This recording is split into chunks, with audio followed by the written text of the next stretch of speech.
Hi, I'm Tim Cole with Austin Reptile Service, and I've been keeping reptiles and amphibians for over 40 years. And we're here to address the question of dealing with an injured garter snake. I can only assume that would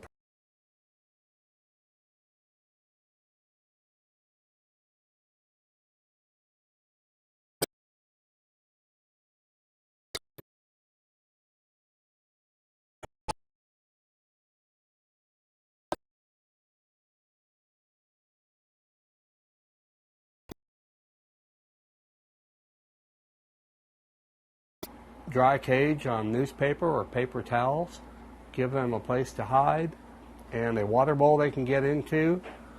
You can feed them goldfish or minnows and give them a couple of weeks to recuperate before you release them back into the wild, and they'll probably be okay. If it's anything more serious than that, I would encourage you to take it to a veterinarian and have them look at it and see if something else needs to be done. But snakes are pretty tough, and they can usually survive some pretty rough treatment when they're out in the field.